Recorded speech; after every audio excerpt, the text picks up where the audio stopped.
Welcome to our podcast, Yeti Walks into Basecamp. Yeti walks into Basecamp. I am Yeti Legs. And I am Basecamp. Welcome. Yeah, we're excited to have you. Thanks for listening. We always appreciate everybody who takes a little listen to our podcast. So, yeah. And we have a special homie sizzle on our podcast today. Homie sizzle? Homie sizzle. Home size. Would you like to introduce our guest speaker today? Yes. So we have none other than David Eisenberger. No. Wait, David, I'm sorry. David Eisenberg. Already on the nicknames. That's cool by me. We're already on the nickname. It sounds like a baseball player. David Eisenberger. No, I am so sorry. I was like, we were scrolling up. I was like, wait, I know his name. David Eisenberg, design director of Granite Gear. Ooh, Thank you so much, David, for being on our podcast. Thank you for having me. That was awesome. I feel like you should have an actual burger named after you now. Honestly, there's a lot of nicknames in junior high that went along with the burger theme. Yeah. And also, my favorite baseball team is the Chicago White Sox, and we did have a Jake Burger on that squad. He was a there star. There you go. You're right on with the burger baseball combo. See, I was feeling Eisenberger. It feels like a good nickname. That's great. Hey, that's my new trail name. If you there we go. could have a burger named after you and it would be at every restaurant across the globe, what kind of burger would it be? Oh my goodness gracious. I'm a big fan of spice. It's got to have some spicy. Ooh, like a spicy aioli? Aioli, yeah. It's a fancy way of saying mayo. Yeah, I'm big on the rebrand. No food underwent a bigger rebrand than mayo to aioli. That thing was big. Mm-hmm. Innovation right there. Okay. Mm-hmm. So spicy Eisenberg. Yes, some spicy burger. I know when you're talking international, you said, I believe, right? Like, I feel like Europe, they don't even do spicy that much. So it's like, you got to go big. I want it to hit home. Yeah. Okay. Are we talking jalapeno spicy or like ghost pepper spicy? That's a good question. I'm going to go, I don't want it to be overwhelming. I don't want it to be to the point where like you're not enjoying it anymore. That's the point. At that point, you're just torturing yourself just to say it's spicy. You just want to feel something. Yeah. I'm still about letting flavors get celebrated here. Okay. We're not just trying to just fill you up and then pretend as if you didn't taste anything. Yes, exactly. We're trying to still enjoy it, but to the point where, you might have to cough once or twice, or take a sip of, dare I say, Modelo. Okay. Is that I feel like you would make a lot of Asian countries, Central and South America, very happy with that. I was about to say, definitely. And Texas. Yeah. A little Tex-Mex style. Yeah, I'm a big fan of any type of like little Tex-Mex burger combo. Right on. Throw some cheese on that. Yeah, let's go. Yeah. Okay. Nothing too much. I don't like the burgers that got things piled too high, and then it's just even more work. Good enough. Yeah. It's like it's where you can actually eat it. Yeah. Just a few ingredients. Let's just tack on a few stacks. Nothing crazy. Like if I have to get out a knife to tackle a burger, it's too much. It's too much. It's like that one on the Colorado Trail that you showed me. It looked like a monster. Like whenever you get your burger and it's skewered with a knife on the plate, I'm like, oh, this just is to keep it intact. Oh yeah, that is wild. Yeah. You remove this at your own risk. Yeah. Oh, my God. Yeah. Definitely. You've already kind of clued us into what you're drinking, but before we get into this interview, it's only proper to start off with the drink of the choice. So, what are you drinking, David? I am drinking a Modelo without a lime, which is a sin. I understand what I've done. However, I'm out of limes, and I popped it without thinking that through. And it is still pretty damn delicious. All right. It's a classic, I feel like. Do you have any sodium chloride to go with your Modelo? I don't. Another sin. God, man. I think we just need to cancel this interview right now. I mean, you're getting some looks from Basecamp right now. What do you want me to have on the side? Salt, sodium chloride. Yeah, I'm like, am I missing something? That's what I said. I'm like, I think he's just saying salt. He's a scientist. Salt, yeah. He loves talking in science terms. Sodium chloride. My bachelor's was a chemistry degree, so that's a good old one. When he talks to me that way, I'm like, Huh? No. Hey, here's a great one. So you know H2O water, right? Big fan of H2O. Go yeah. Big fan. We all should be. Dude, your next cocktail party, you should be like, hey, do y'all have any dihydrogen monoxide? Ooh. It's just a different way to say H2O. Is it really? Di is two hydrogens, one oxygen, mono. Yeah, dihydrogen monoxide. Like, let me hit that bottle. Let me hit that dihydrogen monoxide. I'm going to say that next time I'm on a film set. Be like, yo, you guys got some dihydrogen monoxide? I'd love to see what they say. Like, the heck you just called me? Like, is that poison? Oh my God. Good God. That's basically what I'm drinking right now without the lime. Yes. Without the Hey, lime. major kudos to you. Man. Wesley, what are you drinking? The same thing that you are. Well, what is that? Because you know it better than I do. We are drinking from the Cup of Eternal Youth here. This is a seasonal beer, a pumpkin beer. This is called the Punkin. Punkin. Punkin. I love this. It's called the Punkin. Yeah, it is a brown pumpkin ale. It's pretty darn good. And who is the brewer or brewery? Oh, crap. Isn't it Southern Tier? I think it's Southern Tier, yeah. I love that you're asking me. I don't ever know. It doesn't look very brown, though, does it? It's more of like a golden. Amber. Yeah, not even amber. It's like... I think that looks amber to me. Amber-ish, yeah. I don't know. It's Anyways, a good one. It's a good one. 'Tis the season. We've got, 2 more days to drink pumpkin beers before they're out of style. And then it's Christmas. Yeah. It's like we're a month ahead. And then it's winter warmers and cornucopias. We can't just enjoy pumpkin until the end of Thanksgiving anymore. You know, we're moving on to peppermint. Oh, no. Modelo's timeless. Let's go. It's timeless. It's true. Modelo is timeless. Hey, cheers to that. Cheers to you. Cheers to everyone. Thanks for being Thanks on for our having podcast, Yes. man. As we start. Thank you for having me. Of course. Absolutely. As we start our episode, I'm doing odds, you're doing evens. And if you want to rabbit hole at any point, please feel free. I know we capped the episode time at like an hour and a half-ish, but that's like for all of our sanity's sake. We can keep it shorter, make it a little bit longer, whatever we're feeling like. Yeah. Love it. Wherever Love the it. wind takes us. Yeah. Okay. All right. Number Are we one. ready? Basecamp. Drum roll. Dun, dun, dun, Where are you guys dun. coming to? Where you guys at right now? Before we jump in. We're in we- Breckenridge. We live in Breckenridge, Colorado. okay. We literally just got another snowstorm today. We're starting to hit our We've snow had 2 finally. today. Yeah. Wow. Yeah, Okay. finally. And it's melted both times. Except on the peaks. The peaks it's now covered, which I think it's going to be covered the rest of the season. Yeah, we don't were think it's hiking this melting. weekend, and coincidentally enough, you were using your Granite Gear pack. Your I Virga use 3. it all the time. Yeah, she loves the Virga. I do. And Burger 3? Yeah, the that's Virga what I 3. use. Yeah. Nice. Yeah. Yep. Which color? Turquoise brown. Oh, It's my that's- favorite color. okay. Yeah. We can talk about that later, Yeah, but I yeah, do we- want to come back to that colorway. That's my Okay. favorite. It's Yeah. a beautiful It's color amazing. pattern. Yeah. I can talk all about that backpack. I can give you all my ins and outs on. I've dissected that backpack. Yeah. She has. I have. Yeah, I didn't mean to ruin your intro. But No, that's good. whenever, do your intro, and then I'm gonna come. I do want to talk that bag when we come into product, though. Let's Yes, talk it. please. No, I want you to cut me off all you want because Yeah. I talk too much in these episodes. No. So This is your episode, but this is your episode. wait, but I'm what gonna are make you, your editor do Say- so much work that I keep interrupting. AJ? Poor AJ. Yeah. If you'll just send him a Granite Gear gift, he'll be fine. Yeah. Like, There's AJ, a bag here's a available. sticker. Here's a sticker. What were you saying about us hiking? I lost the train. Oh, I was just saying that we were hiking. So there's a hike. It's part of the Colorado Trail, Continental Divide Trail, that goes from Breckenridge to Copper or vice versa. And it takes you over this range, and it gets up to about 11,600 feet. 12,000, I thought. It could be 12. I didn't look It's at the 12. altimeter. Yeah.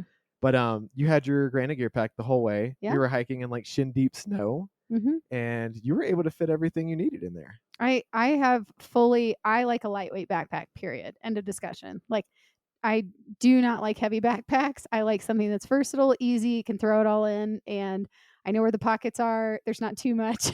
It's efficient, it's easy, it's simple, and it's lightweight. Like, it's perfect. Yeah. And also I love it has because it's a women's backpack. And so I like for the straps, like that's a really big deal for me.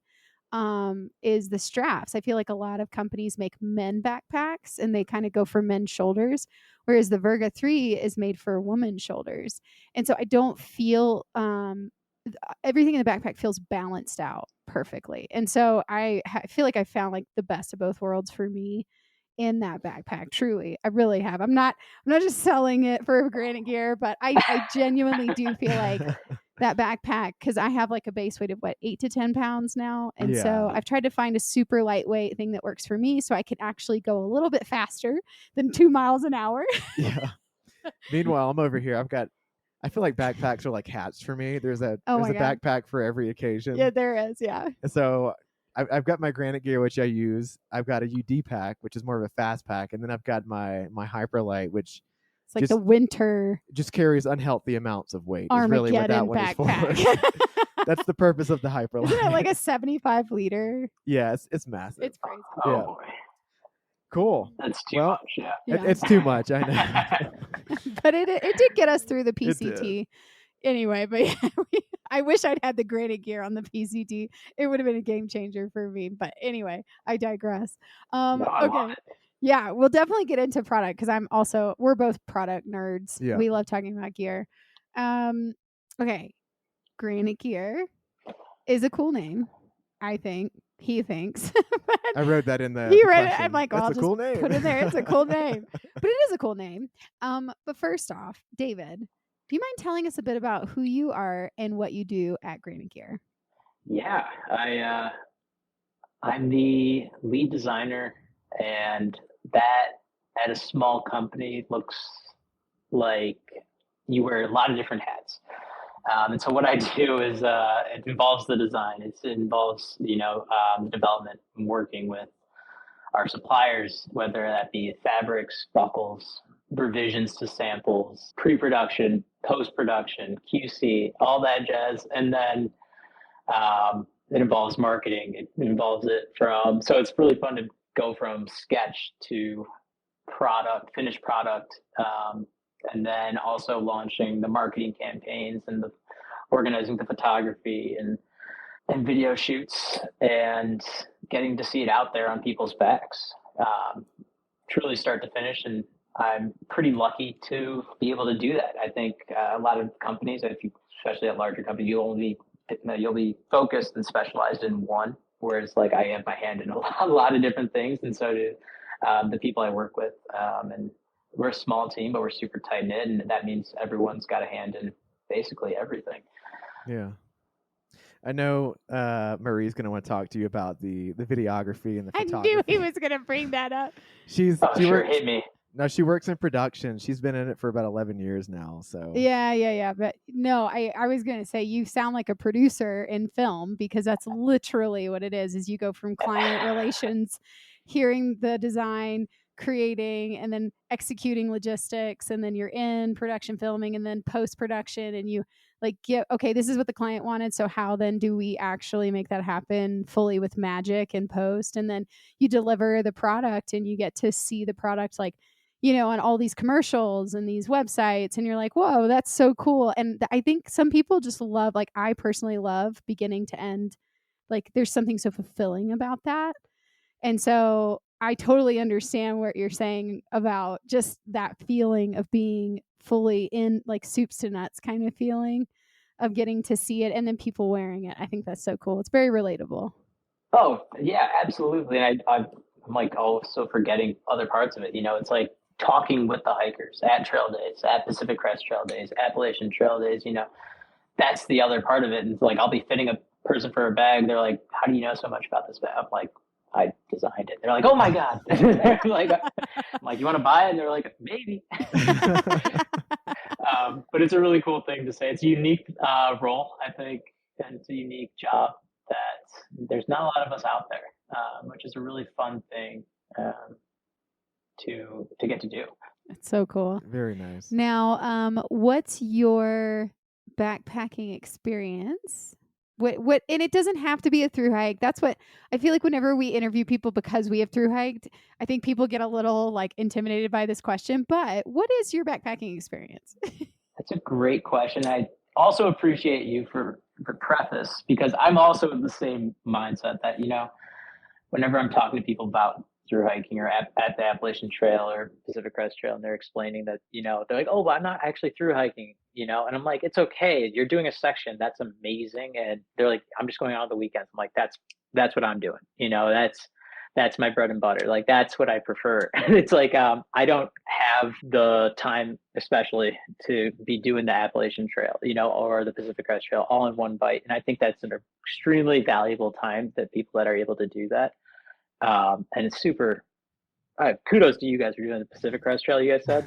Like, that's incredible. Like, I admire the hell out of you guys. Like, that's incredible. I'm a big fan of just, if whatever's getting you out there, that's amazing. So my backpacking history and experience, I did not really get into the outdoors necessarily until I started interning with Granite Gear.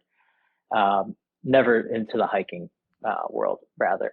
And through my internship with Granite Gear, it started when I started to really notice this entire community and get into it. My boss would take me out on trips to the Boundary Waters, and we'll hit up the Ice Age Trail, and I've done up in Wisconsin, and then do little day trips on the PCT and the AT. But then I would say, so yeah, the most backpacking in the United States, I'd say, would be on the Ice Age Trail. I've done a few different sections. But then I'm watching everyone I designed backpacks for go out on these amazing trips, and there's going to stir up some degree of FOMO, some degree of, yearning to do something like that. So one really cool experience that I think about basically every single day is I was able to take some time off and hike the Camino de Santiago, which was a little bit more my speed. It was like perfect, great. Yeah. I was able to still go out there, and I really wanted to wear this bag that I designed, the Perimeter 50, and that's probably my baby. Like, that's my bag that I'm like, oh, Outside Magazine's like the gear of the year, and I'm like, hell yeah. So now that won, I want to go out and hike this trail with this bag, and it's going to be this therapeutic and also revolutionary experience for me. And so it was a really fun time that I ended up having to be okay with, like, changing the plans up, taking different routes and understanding how that it doesn't always go exactly according to plan. I got hurt halfway through, so I had to switch it up, switch to different routes. I was on the Norte and then switched to the Portuguese route. It was all in all, absolutely an amazing experience. But I remember one of those moments, like, leading up to it, some people in the outdoors, like, they're like, oh, you want to impress me? Do it in a 20-liter bag. And I'm like, no, the whole point for me is to do it in a 50-liter bag. I wanted to do it with the sleeping gear. Like, I brought my tent, sleeping bag. I even brought like a coffee setup. I was like, I'm not going to make food, but I'm going to just wake up and just make some coffee on trail. And I quickly realized after like a couple of weeks that was absolutely pointless. So my bag was down to 20 liters at the end of it. But I was still rocking this big 50-liter bag. And when I say big, Granite Gear's big. I always say that a 60-liter bag can be compressed down to a 10-liter bag. So it's as you see with that Verga, it's mostly this lightweight fabric. Yeah. And so I was able to trim my weight. And then luckily I had a friend in Madrid who took all my stuff that I would send him. And so that was probably my favorite hiking experience. It's not necessarily traditional backpacking, but I would put that into the hiking. But then, backpacking, I'd say Ice Age Trail. But then we also got, at Granite Gear, we do a lot of canoe trips. So there's like canoe camping and all that jazz up in the Boundary Waters. And so that, I guess I can talk to when I go and dive into the history of Granite Gear. But that's my personal history with the outdoors. That's awesome. Is it on the Camino? Don't you take something with you that you're supposed to like? The intent is to pick something and give it up. Usually like a bad habit or something negative in your life. Give it up by the time you finish the trail. Yeah. Did you do that? So you take like a seashell and you hike it to the end or whatever. Oh my God. I got to redo it. I've got to redo it now. You got it. Shucks. Well, No, it was one of those for me. It was, I had just gone through some stuff in life, beginning of the pandemic, my mother had passed away. And so I think I was other things I was carrying, and little things like that. And there was like traumatic injuries. Like a mirror fell on me and severed my Achilles tendon. And like it was things that like I then 4 What? surgeries later I'm able to What? walk again. And then so it was like mostly these things that I'm like trying to prove to myself, trying to like be okay and been like working towards this point. And whether it was my physical capabilities of just being able to, or like walking out some of this things I Yeah. still had to process. And so, if Yeah. anything, maybe I probably gained some more stuff than left Yeah. behind, which I'm pretty happy about. But it's truly an incredible thing. And I think people bring a lot to it. And that's the thing, is that you can be, I think the same thing goes with the Appalachian Trail and Yeah. any through hike. You know, people are bringing so much personal stuff to it. And I think it's really beautiful the way that they process on trail, which is one of my favorite parts about, you know, talking to hikers at the Appalachian Trail Days and Pacific Crest Trail Days and getting to engage with the communities and working with the people that we work with in terms of organizations and just hearing everyone's stories, how hiking's changed their life, you know, or just helped, you know, not to over glorify, because it could be as simple as just seeing beauty out there. Yeah. Versus it doesn't have to be processing traumatic things, but it's there for you if you need it, which is really cool. Totally. There's a really great movie called The Way. It's about you've seen it? Okay. Oh yeah. Oh, it's so inspiring, isn't it? Yeah, I forget. It's been a long time, so please go for it. Yeah, it's just about this son was hiking the Camino, and he got a day or two into it, got caught in a bad storm, passed away. And so his dad takes his ashes and hikes the entire Camino with his son's ashes and releases them at the end. Is that a true story? Is it based on a true story? It's based on a true story, yeah. Yeah. Is that Martin Sheen, I believe? It's Martin Sheen, yeah. I've never seen this. I need to see this. He did so good in that.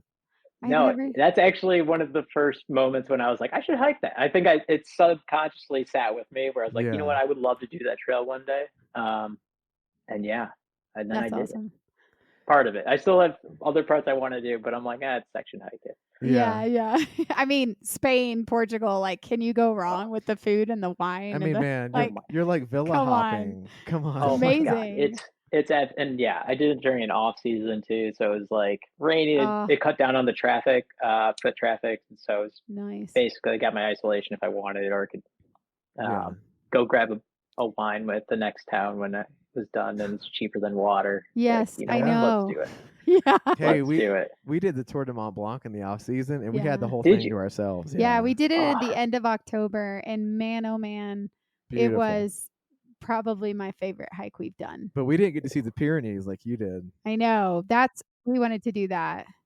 I was in the north, so yeah, I'm geeking out on it. But the real popular way, the official way of St. James, I guess, is the Frances route that cuts through the Pyrenees. Mm-hmm. But the Norte does not. Oh, it does the Norte just rides. It starts with it just runs parallel with that same trail. The way I kind of describe it, there's like all the rich historical, all those churches and stuff that's on the traditional route.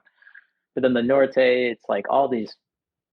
It's a little bit more, I think, beautiful in terms of like the environment you're going through. It's not so church heavy, but it's you still pass through amazing towns. But it goes through the Basque region. And what was I saying about that? I don't even remember. Oh, just the Pyrenees. We were talking about the Pyrenees. Oh, the Pyrenees. Yeah. No, but you're still walking along the coast the entire way, and so you're just looking out at the sea, and it's I missed the Pyrenees, but still got some cool sights. Dude, that's so awesome. That's awesome. You should.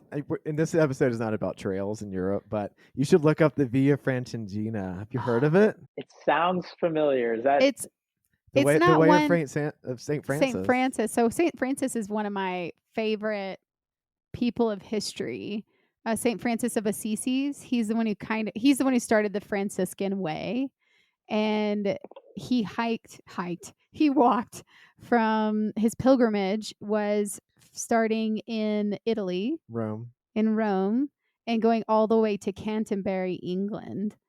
And it's 1,700 miles, I think. And he went along teaching his teachings along the way, all the way to Canterbury. But it's a really, we stumbled upon it and when we were in Italy, because we were like, man, we really want to do a trail. And we keep seeing these trail signs, and then come to find out it was the St. Francis. It was the Francigena is what they call it.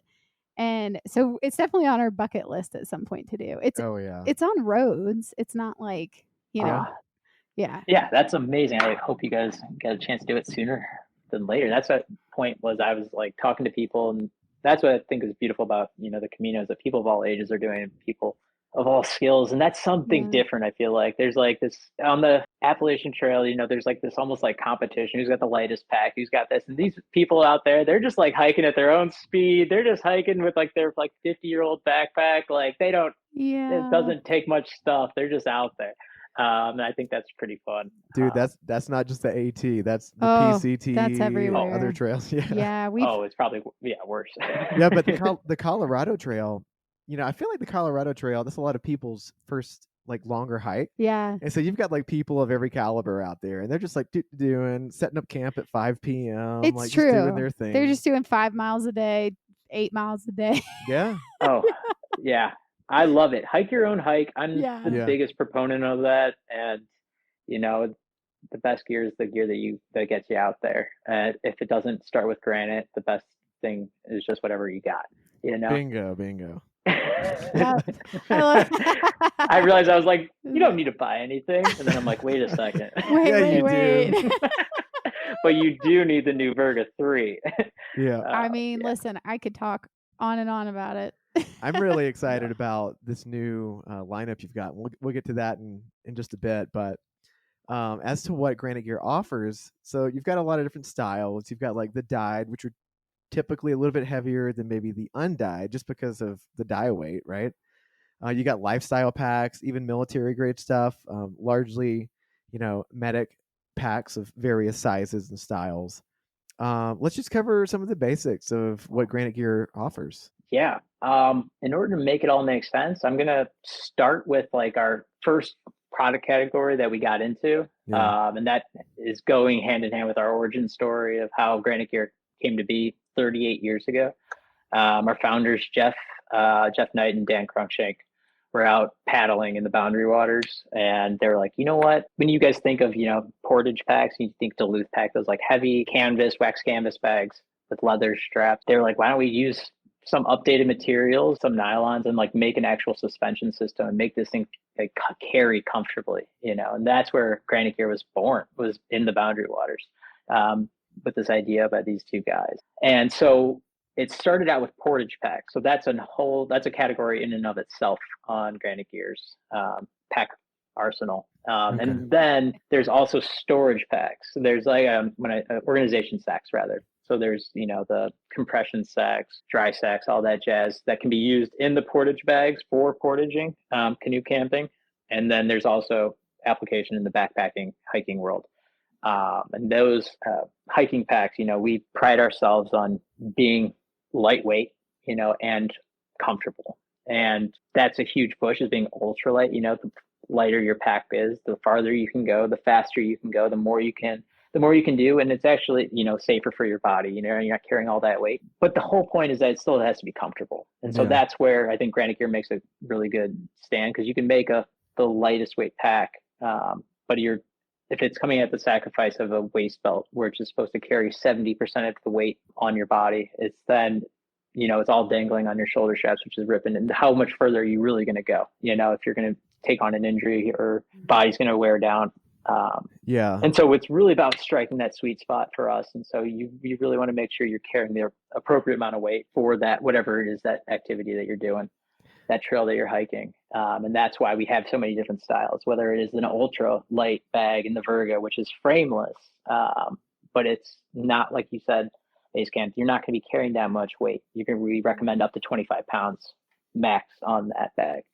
Whereas like the next tier, then you're into the crowns, and we have a different bunch of different liter sizes available in that collection. But that's going to be our next tier of load carry, and that goes up to 35 pounds plus, I'll say, because that one has some degree of customization. And then for our load hauler, you're going to go into the Blaze and Perimeter series, and that's going to be much more substantial frame sheets and much more beefier foams in the shoulder strap, back panel, and hip belts.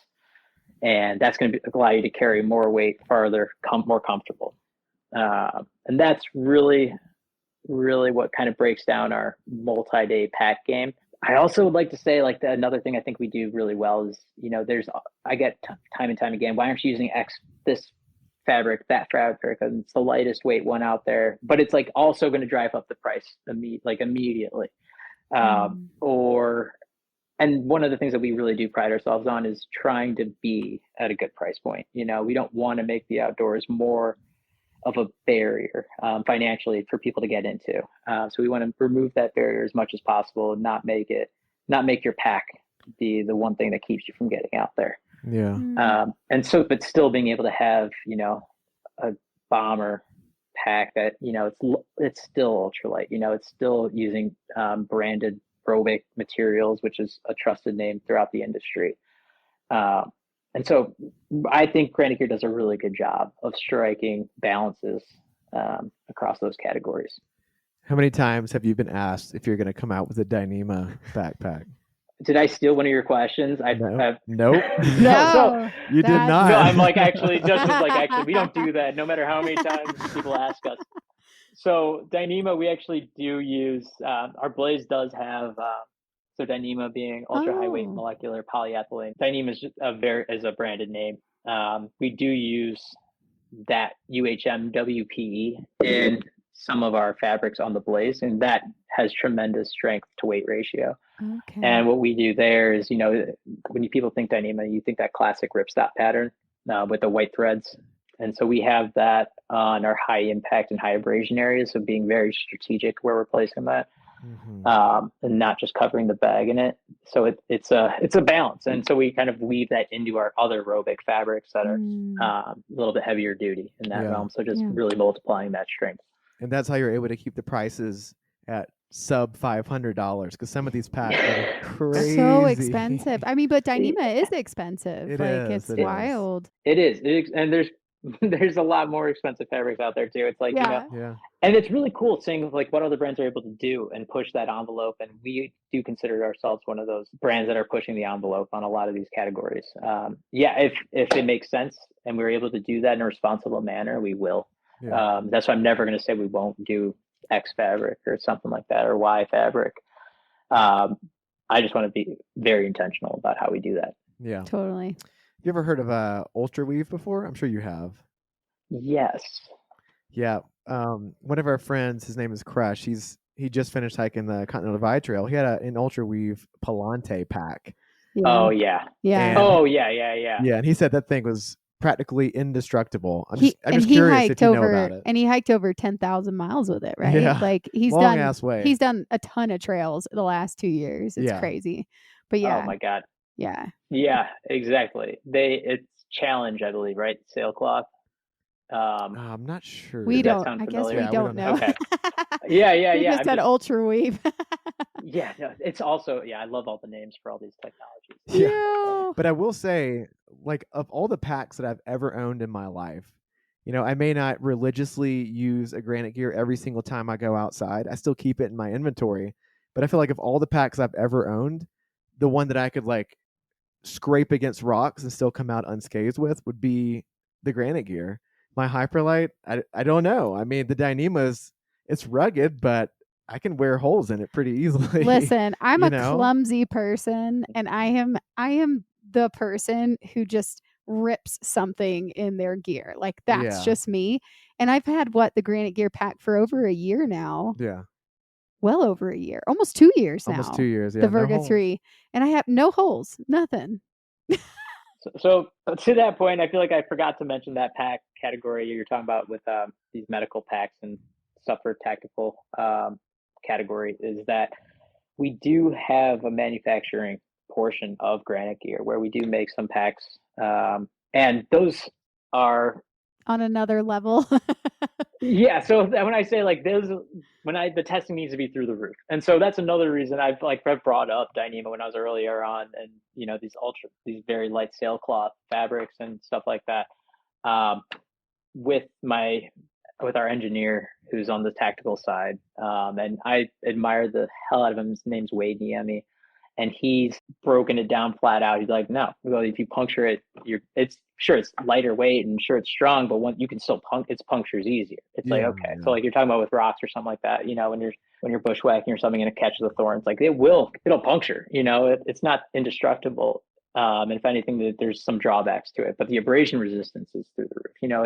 It has its positives and negatives. And when it comes to even manufacturing techniques, it's like, okay, well, when you're stitching it, those are punctures every single time you're puncturing that fabric. But one of my favorite things when I'm talking about like durability of fabrics and of our buckles and stuff, and I'm just a quick story about Wade. I was asking him to compare this new buckle that we were just pitched that looks really sweet, and it's supposedly stronger and lighter than the last buckle that we've been using on our Portage Pack series for the past 10 years. And I sent him up some samples, and he just sewed them onto a strip of webbing and did the same thing to perform this homemade test in our office, and bar tacked these two buckles on to two different strips of webbing and just started slamming them on the ground and just repeatedly, and then just would count how many times it took for that buckle to break. And and so then I just got an email. He's like, old buckle's better. Did not pass the gorilla test after 20 slaps against the ground. I'm like, okay, so was it equal force used on? No, I'm just like, okay, sorry, I had to tell the supplier. I'm like, your old buckle's better. Like your old buckle, the gorilla. It passes our test, And he's like, well, think about it. Like if you're in a machine, you're in a very like precise testing environment. That's not going to really emulate what it's going to be like when you have a portage bag that's filled with 50 pounds, 60 pounds worth of weight, and you get, when I say portage, for those, you're got your canoes on your shoulder. And you're going from lake to lake, and you're just crossing a little strip of land. And so you take your canoe off your shoulders, put your canoe down, and then you got your backpack on underneath that. And that thing's got 60 pounds on it. And you just quick release it. You drop it to the ground. That bag is smacking the ground, and those buckles are going to hit the ground. And so his test actually mirrors that, It's like, it does make sense. And so I understand. It's not, these conditions aren't the same conditions that you're going to get in the lab. And so, if it works, it works. And so I admire the testing conditions and stuff like that, and his word over anything. That's pretty epic. Can I just give a shout out, a call out, that I have worked in film with many product companies, gear companies, corporations. And something I love that you just said is it really feels like Granite Gear cares about the person. It's not the numbers. It's not how much. I mean, I'm sure, of course, profit matters. Of course, profit margins matter. But you go to such lengths to make sure that the product is such good quality, like high quality product for the consumer. And it feels so passionate versus, I don't know, I experience sometimes there's this like, okay, what are people buying? And well, we got to cut cost, or we have to cut corners because, inflation, and people aren't buying products as much as they were. And so I just want to call out that I really appreciate that you have someone that cares so much about the product and going, nope, keep the old buckle, because that actually is going to be more durability for the person, and that matters. So just want to call it out. No, I appreciate it. And we do I think that's probably another part of my favorite part about the job is that, and the people I work with, it's that I think we're all on the same page in that respect. And I think it kind of leads into, Wesley, you were talking about the new collection that we just came out with. I think that collection speaks to that point where Are you talking about the eco lineup? The eco lineup, yeah. Which is funny because we were going to that question, but go into it. Go there. Just go. No, yeah. I mean, talking about like the person. So, I mean, I'm a big fan of designing for the people that aren't usually the ones that being considered, especially, or at least including them. You know what I'm saying? And so I think with the new eco lineup, yes, there's the eco component, which we can talk about. But I think what I want to talk about is the sizing that we're offering there. And so when you see, we have the Crown 60 SI. And so the Crown, in our Crown lineup, we have the Crown 360 that's been out for a few years now. And then this new year, we have the Crown 340 liter Eco. So we made a smaller volume size, but we also included a Crown 360 SI. And when we say SI, we're saying that's our size inclusive pack. And so that bag is it's coming out there purely, so that we can include more people. And that's not going to look like, if you look at like a bell curve, we're trying to include people that are larger in size, and or people, where they don't fixed backpack doesn't fit them. Maybe they have just wider shoulders. This one's shoulder straps here, they're permanently set at a wider setting. And the belt goes all the way up to, I think it's a 60-inch Weiss belt. It comes standard like that. It's not just coming, oh, well, if you extend the webbing to a certain point, you can still buckle it. It's like, no, that's not a responsible way. We still want the foams to wrap the waist. Yeah. And we still want the shoulder straps to sit on that person the way they're supposed to. We want them to be able to carry that bag. And so that's my favorite part. It's like being a little bit redefining what the outdoors looks like by including people who you wouldn't quickly see out there, or who don't feel comfortable out there in the first place. Yeah. I mean, shoot, you should have a disclaimer. If you use this pack at least once a week, it will probably not fit you by the end of the year, because you'll need to get a smaller pack. I mean, come on. No, see, that's honestly, that's a pitch.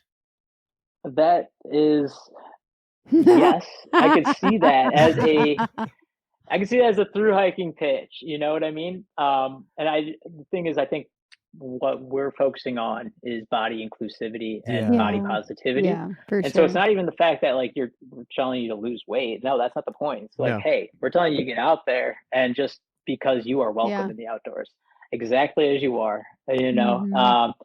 But funny you do say that, because that's how our refit belt came to be. Really? Say more. On the Appalachian Trail, people and our customer service would constantly have to send out. We had small, medium, large, extra large belts that people on the Appalachian Trail would be, or any trail, would mail in or call in our customer service and say, hey, I'm a medium, I lost a bunch of weight while hiking. Can you please send me a smaller belt because it's bottoming out? And so instead of just constantly trying to coordinate which post office to send this to, who to address it, and playing this timing game. And also we were able to come up with this new belt that's part of our staple technology on all of our multi-day bags now, is this refit belt that has a Velcro attachment in the center, and that slides back into the back panel. That way you're able to adjust the belt and the foam so that it's always sitting on the crest of your hips, the way it should be. So the normal standard belt that we already have on our crowns goes from 24 to 50 inch waist. And so that's already a huge spread, and that people rave about that. And it does take that need out of having to send belts out unnecessarily. It's like, okay, that saves a bunch of wasted product, saves a bunch of shipping time and all that jazz. Mm-hmm. And so that was where that inspiration came from, I would say. It's trying to, but also it does have the message of, hey, we are being inclusive. And that's why with the SI bags on the new Eco Crown 360, that belt is now even intentionally even larger. And so we're trying to really hit a lot of people there, and be inclusive. And that's not going to be where you're going to see a lot of other brands, I think, hitting. Yeah. Is that because they're like, well, what's the dollar? Or like, what does that market look like? And it's like, well, there's people out there that these can still apply to. And so that I do really admire about Granite Gear, our initiatives in that realm. Yeah. And don't want to drop $500 to try to go out and try it, like that's the other thing, because you're dropping money just to try to see if you think you might like it. It's exactly. Yeah. And no, not to like discount. It's beautiful what you said, by the way. Not to discount anyone who is not like at the end of a PCT through hike or anything. But I'm a firm believer that exercise weighs heavier on a healthy lifestyle than changing your diet. Because I mean, I feel like thru hikers are a special case. You can go and thru hike and eat whatever you want and have perfect cholesterol and blood sugar levels. It's crazy. Which is crazy, but it's insane. But yeah, for anyone who no is struggling to like find the courage to get outside because you don't fit a certain like profile, or just go outside. Yeah. Like get just outside start. and you'll start to appreciate it more. Yeah, I think because this is why we also started the podcast. We wanted to reminisce on our PCT days and talk about that. But we also wanted to encourage people to get outside because there's just some invitation of nature that I think we're all meant to be in nature, and we're all meant to, it's a lifeline. It's a vein that we're all supposed to be connected to inside of the environment. And it's like, I think we get so lost in this culture of busyness and to-dos and all this stuff. And when you go out there, it's like it's a reset for your brain and for your body. And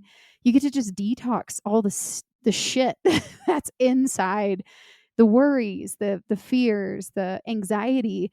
And you go out into this quietness where the birds are chirping and the wind is going, and it just creates such a calmness, over your senses of like, oh, everything's going to be okay. Like, I just feel like nature gives us so much life, and it gives us that calming sense of everything's going to be okay. Like, you're going to be okay. And so I love that you guys have designed this for people. I mean, because there's so many people, I feel like that scares them to go on a backpacking trip, but also because they don't fit this certain look, or they're looking at them going, well, I could never do what they did. I could never even do a 5-day trip because I don't think and I'm like, dude, honestly, all you have to do is just pack a sleeping bag, pack a tent, pack some food, get a water filter, and just start taking steps. Like, just walk.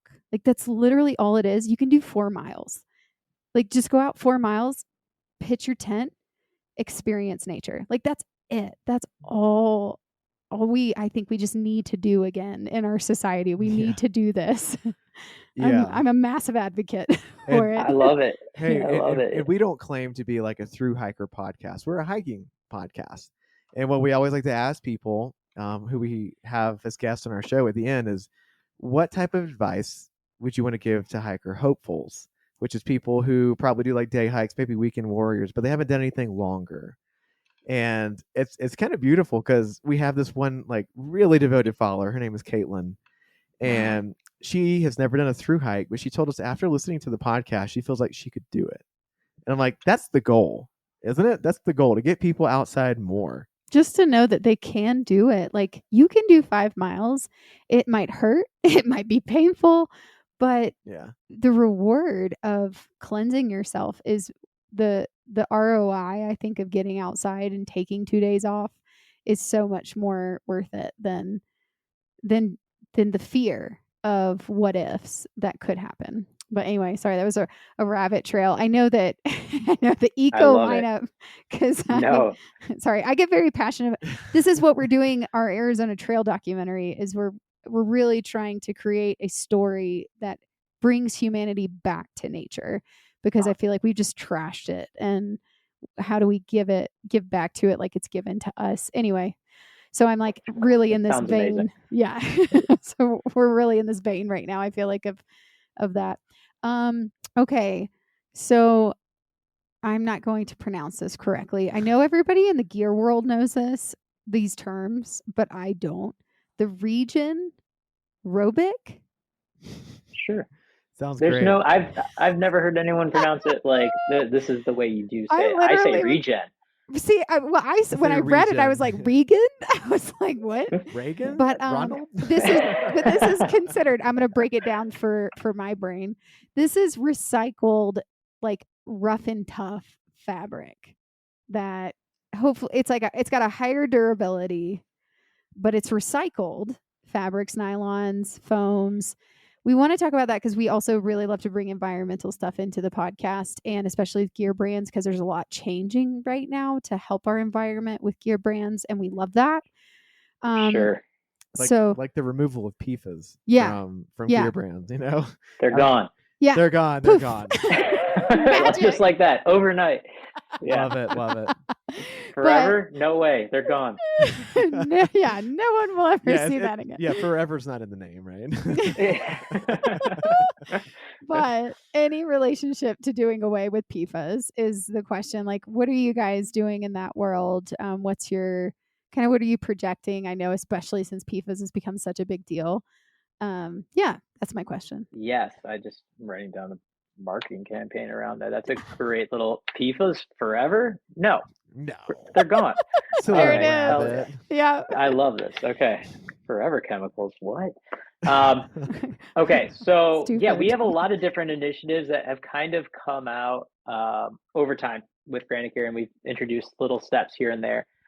And whether that be, from our packaging standpoint with our sacks, we don't even, our stuff sacks, you go to a wallet, REI, and there's a box around a stuff sack. It's like, okay, or a plastic sleeve that, your sacks come inside of, and you have this really thick plastic that you're just going to throw away in 2 seconds once you open it, and then you can't put it back in there anyways. It's like, okay, what am I going to do if I don't want to buy this? There's a lot of different things going through your mind. I'm sure that no consumer thinks about. We talk about that. Yes. We do. Okay. Well, I mean, just comes down to even the sack packaging. Our sacks, our dry sacks, roll top, compression sacks rather, they all come inside of the zippered mesh sack that also has the front faces made out of the same material that the sacks come in. And so you get a little tiny zippered organization sack that is just basically free gift with purchase. And then the marketing, all the information that needs to be conveyed. I guess the hang tag is made out of Tyvek, which can be recycled. It's just made from recycled materials and is fully recyclable after that. So that tears off of the packaging. So then the packaging itself is fully usable as an organization sack in and of itself. But you're talking about fabrics here. So our multi-day packs all use Robic fabrics, and Robic's an incredible name, an incredible branded fabric that's known throughout the industry. And with Regen Robic, this is their new product offering, and that's going to be using recycled fabrics that would have normally ended up in a landfill that are now repurposed and reground up, then spun into brand new fabrics. And so that's what we're introducing here. It's our first step into the recycled world. Sorry, did you want to expound on your eco? Can I first tell you what that click was? What was the click? The click is actually this really, really cool buckle that I act as like a fidget spinner. And it's just this really cool magnetic buckle that slides off and on. It's beyond high strength, and I figured you guys would actually appreciate that. It's not a pen. It's it's an expensive buckle. I can't put it on any bag because it's too expensive. It would drive up the cost tenfold. No way. But they sent me a sample, and it's my fidget spinner. It's like a fidget. It's my clicking pen. That is amazing. I think so now. No, I think we need to add this into the podcast. So you should. If you have listened to the first 50 minutes of this podcast, and it's you've heard not a pen. Any clicks on David's end and his audio, it's not a pen. It's a really, really cool buckle that's got metal, and it looks like it just snaps in place. You don't click it, but you snap it. There's this little pull tab for those listening who are really into this. There's a pull tab on the metal top, and that disengages half of the clip off, which is magnetically held on. And then it's actually a fidlock buckle if anyone's really that interested. I'm sure you can buy one online, but they're really cool. We have some gear nerds who listen to this, and they would really appreciate it. Yeah. It's a fidlock buckle. Yeah. Okay. Did you want to expound anything on the Robics? Oh, yes, I'll start over. Okay, so the Eco lineup is new for this year, and so that's actually one we're also going PFAS free on this new collection. The Eco collection goes hand in hand with PFAS free, and so we thought that we wanted something to, we wanted to add that into the name. That's where the Eco comes in. 2-part. It's recycled fabrics, which is from Robic, and instead of having those that fabric end up in landfill. They are regrinding it and then putting it back in the manufacturing state. And then it's respun, and then we use it to make some brand new backpacks. And we're seeing, and then so we're also using that in conjunction with C0 coatings, and that's going to get you that PFAS-free water repellency. And that's where that's coming into play. And then another initiative that we're doing, I'm sure you guys have noticed, is the undyed bags. And that's skipping the water waste that normally goes into dyeing fabrics. And so by skipping that process, you're getting a little bit more environmentally friendly fabric.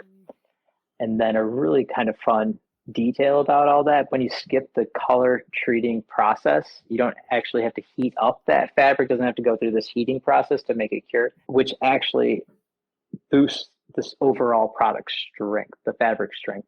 Even if it's like around 5% strength increase. So you're actually getting a stronger fabric on the undyed bags, which is just a fun little benefit. Interesting. Yeah. Didn't know that. It's not something but I figured you guys might geek out on it, but we normally appreciate people don't care. Yeah. Yeah. I feel like Wesley's about to ask a question. He geeks out all about this stuff. No, I just love the eco-friendly approaches for all these different companies. Yeah. No, it's really fun. And people will come up to us and they're like, "Oh, I love the white bags," or they hate the white bags. It's it's like, I can't wear a white bag, and I'm like, why? And they're like, because that thing's gonna get dirty 2 weeks into my trip. And I'm like, you haven't showered in a week, right? It's meant to get dirty. I'm like, your backpack's gonna get dirty on a 2-month hiking trip? I think you're correct. Yep. And so it's funny, but people really have made it their own, which is another really cool aspect of the undyed. It's that it's a blank canvas, and some people have taken it to express their creativity, whether it's like people signing it throughout the trail, so they can bring those memories back and look at that every time. Otherwise, it's really beautiful artworks. Like it looks like watercolors that some people are able to do. Like beautiful birds. I'm a big birder. They're freaking really cool. And so seeing these drawings were, my boss is like, "I'll buy that bag," and I'm like, "That's their bag they're wearing right now. They're not getting rid of that bag." Yeah. And they're like, "We sold you that bag, but I will buy that bag right off of your back," which is really fun. And so we've done some cool campaigns too, where we're raising money for certain organizations where we'll commission an artist to do a bag or something like that. And the possibilities have been endless. I love that. That's so cool. I love that. Well, I know where to find you in like whenever you're 70. I don't know how old you are, but you'll be on the bench in all khaki with the binoculars. Bird watching. Bird watching.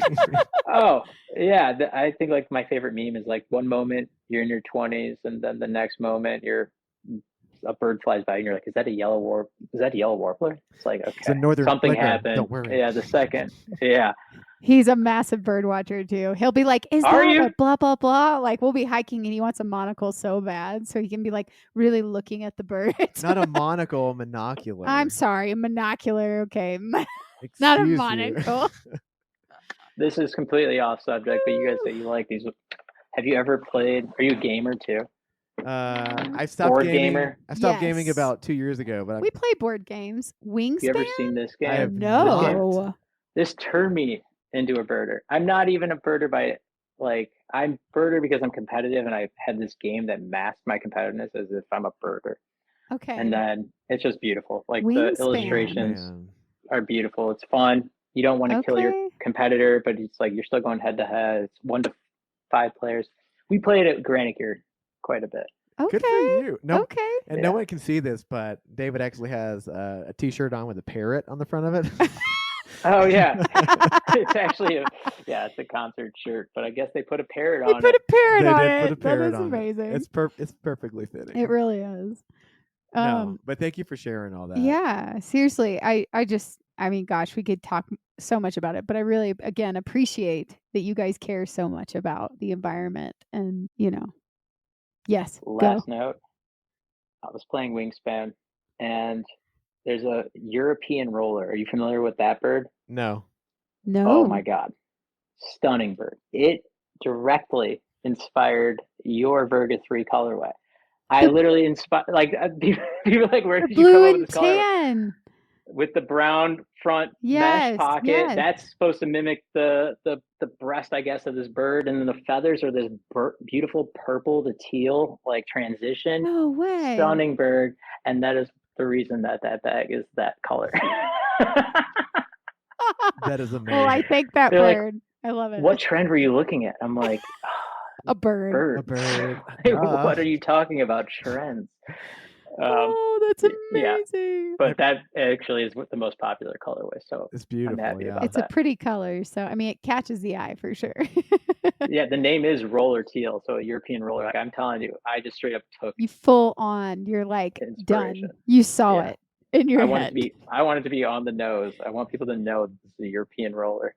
That's amazing. I learned a little bit of a new bird today. Have you ever heard of the quetzal, the Quetzal? It's in Costa Rica.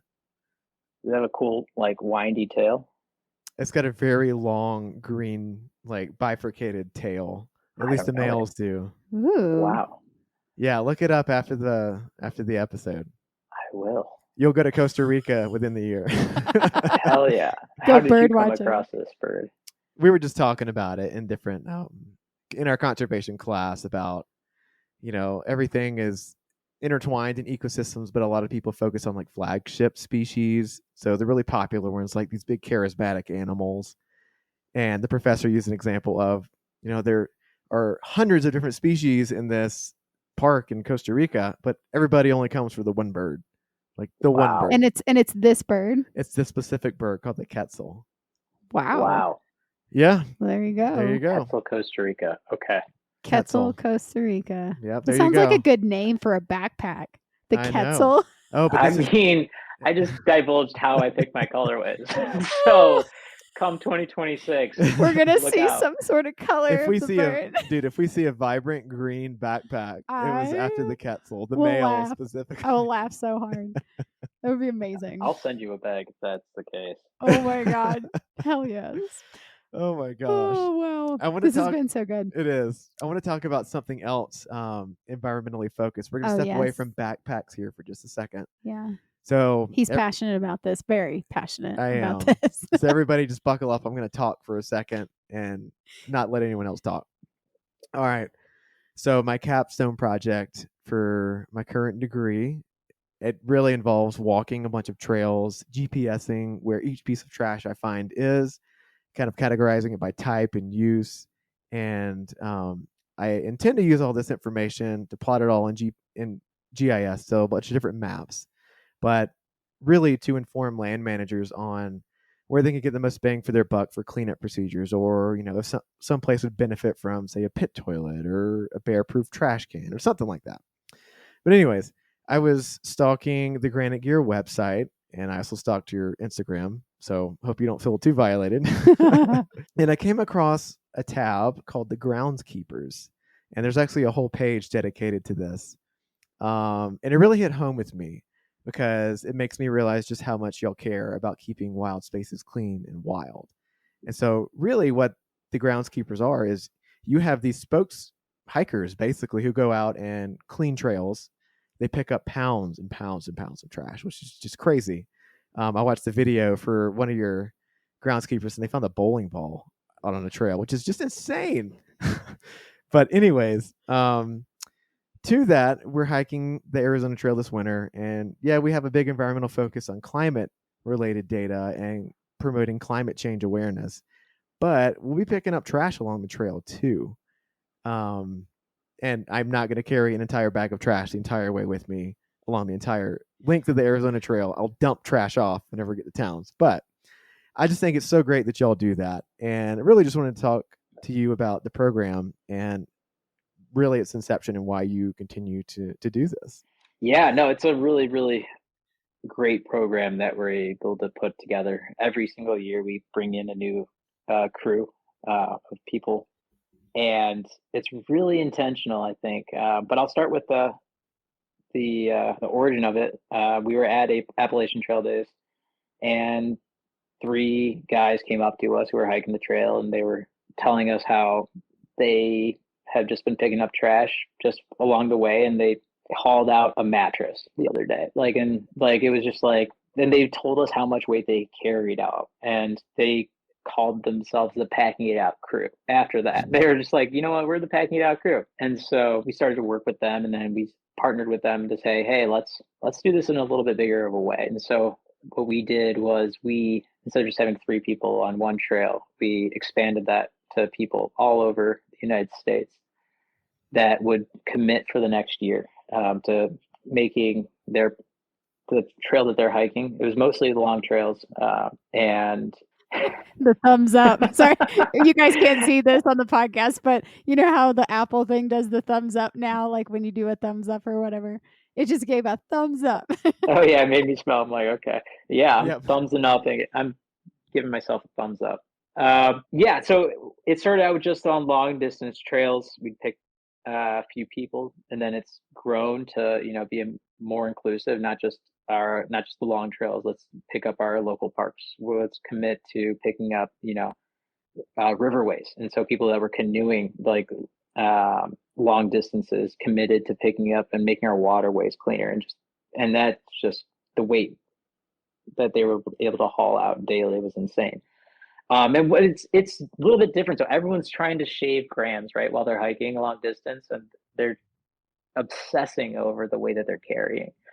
And then you have a group of people that are looking daily to increase their weight until they get to the next town and dump that weight off. You know, it's counterintuitive, but it's really beautiful what people are doing and what people are voluntarily doing. And so Granite Gear and a bunch of other brands that we've now partnered with to make it a little bit more robust is where we fully outfit them, you know, we have a food company, we have Kula Cloth, we got people that are coming with like custom quilts. Like, people are devoting a lot of product to this, all in the name of saying, hey, yeah, we want to contribute to this. And so we want to be able to sponsor them as well. And so we accept applications right around October, November. We usually put out a little call to see who's interested in the next year.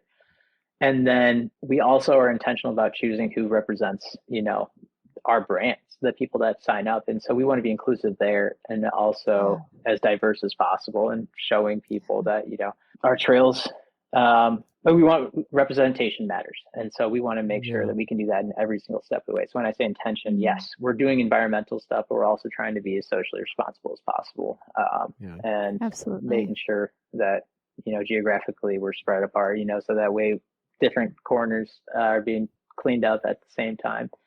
And and so we'll also do giant town cleanups at like Pacific Crest Trail Days. We had 600. We hauled out 600 pounds of trash with local hikers right before the event. 600 pounds before the event even starts. Yeah, we load up. Everyone just meets up, and Hoka and Granite Gear meet up at the town square, and the event's grown, and we just like, here's a bunch of free trail walks, you know, and if you come back with as much trash as you can find, here you go. And we ran out of product this year. We're like, oh, dude, because so many people showed up and cleaned up, and we load up the back of a pickup truck and drive it over the Bridge of the Gods, and then we take it to a dump and weigh our truck before and after. And that was the reading. Holy mother. And so I'm actually real excited to share that we have, since the Groundskeepers inception, we've cleaned our trails and waterways.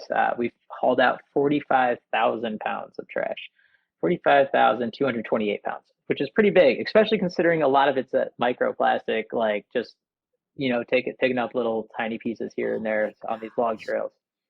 Oh my God, 45,000! I just want to say thank you. Yeah, like, seriously. Holy shit.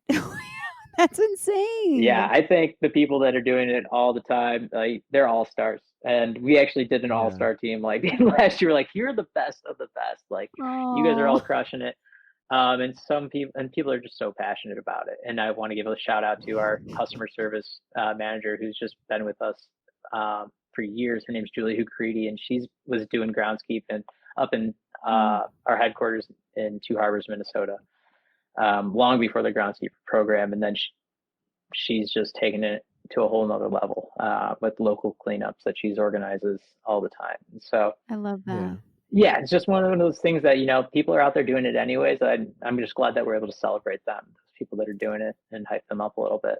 Well, I think also it creates a lot of hope because we've been cleaning these trails up around Summit County, and this is like a very highly populated tourist area. You've got Frisco, Breckenridge, I don't even know, Silverthorne, Dillon, Keystone, A Basin. Like you've got all these big ski resort areas in Summit County, but also in the summer, it's really beautiful. It's a lot of hiking. And, when Wesley wanted to do this as his capstone for his project, I go in and I'm his tech assistant, and we'll clean up, these trails, and it's insane the things we have found out there. And we're like, what? Like, what is the story behind this thing we found? But I think in this process, it's actually created a little bit more of this diabolical feeling of like humanity hates the environment. but I will say though, we've started to see a lot of hope in people. And then when we found this groundskeeper as well, like there was just hope behind it of, okay, there are people out there that really do care and it matters. And that just kind of breathed new hope into me. I don't want to speak for you in that, but it breathed new hope into me to hear these stories of people that really care and companies that really care. Yeah. So no, I definitely have to agree with that because, when I started it, you see all this trash and you see places where people have gone out of the way to hide like toilet paper and dump cans and stuff. And at some point you lose a little bit of faith in humanity, but I've since regained that. Basecamp has helped me through that process. I was like, don't think all humans are like this. There's just some people. Yeah. But most recently, the last trail that I cleaned up, it was a loop, and I was kind of leapfrogging back and forth with this sweet family. It was a mom, dad, and their son. And their son obviously had a disability, but we kept crossing paths. They kept asking me questions. The son was actually like pointing out pieces of trash that I was missing. So I'm like, thank you. You're my tech right now. But when we got back to the trailhead, I got there first, and I'm like tying up all my bags of trash. I see the dad get a grocery bag out of his car, and he walks over to the trail sign. There's a bunch of trash there, and he just starts picking it up. And I'm like, oh my God, like that is just this one example has renewed my faith in humanity. Just one just person. Seeing this right here. That's like incredible. This is huge. That's incredible. Yeah. So thanks for what y'all are doing. Hey, no, I'm literally gonna push all that credit to every single hiker out there that's doing it for us. Right on. They're doing some good stuff, and it's really fun to give them spotlight. Get trashy with it. We'll come on our Instagram live, and they'll talk on. We have a little Instagram live show called A Hot Minute, and that's basically where we just get to show love to a lot of people doing really cool things in the outdoor industry. And we'll have a groundskeeper on from at least once or twice a year from the new crew, just to talk about what they're doing and hype them up. It's just fun. It's fun to celebrate that. People aren't really celebrating picking up trash too often, but thank you, because this is something we've noticed is people don't want to do it. It's like this gross, disgusting, which it is gross and disgusting. It is. I don't want to pick up like 30 wag bags full of another dog shit. Like it's disgusting, but it's like, okay, well, who's going to do it then? Like if we don't do it, and it's one of those things where it's not attractive. Picking up trash is not an attractive, exciting thing, I feel like, because it's time consuming and it's heavy. Like we found a diaper in a pond, a reservoir, and it was just this diaper full of shit, and it was leaking out with like it's just like, oh, I'm gonna throw up. Like but I love that you guys are doing this where it's like you're making it look attractive, and I don't want to say exciting, but like you're like celebrating the fact that this is so important and people are doing it. And I think when we do that in media and media marketing, when you can make something market it as cool, then everyone else will follow, that's just like a principle of marketing. And then you get on the whole other side of greenwashing too. And then it's like, okay, well, we don't want to like prop ourselves up as doing that. It's like, it's this fine line. You got to balance it a little bit, but otherwise, then trash becomes like, if it's like too sexy, it's like, wait, how are you doing this again? It's like, wait a second, are you actually doing it? Or are you just posing in front of a bunch of trash bags to make yourself look like you did something on like Black Friday? It's like, okay, good point. You got to be doing it. So we try to walk the walk and pick up the trash while doing it. That's brilliant. So. Well, if y'all want anyone to clean up the AZT and the CTT next year, those will be our planned hikes. Those are our hopeful hike. Well, AZT is happening. CDT, we're in process. Yeah. In process. Yeah. See, that's the thing. I'm like, you guys can be some strong applicants. You got to also agree to, it's not just during the trail. That's a way of life. You got to agree to. Well, there we go. That'll separate you from the competition. He does it already. There you go. He already does it all the damn time. He'll be like, oh no, another rapper. And I'm like, oh, another. I'm gonna be honest. I'm like, oh, another wag bag. Yeah. No, but he's like, we gotta get that. Yeah, I was talking to my boss Rob, and I was going through when you guys sent me over some little bit of preliminary info, and I was like, you're talking about the Arizona Trail, like, and you're gonna be picking up trash. I was like, hey, we could potentially have a groundskeeper lead right here.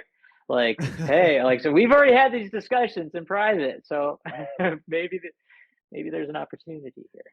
Yeah, I'll submit the form later. We are documenting it with legit camera equipment. So there we go. We already got that going. Oh my God, this is a no-brainer. Yeah, dude, where are you guys located?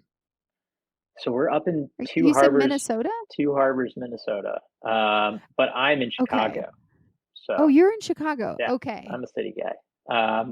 But we have a little office out in the suburbs of Chicago too. But our headquarters, the meat and potatoes, is up in Minnesota. Okay, this is such a random question. I don't even know how to point the connections in my head. But so a company I worked with as a producer full time for a while.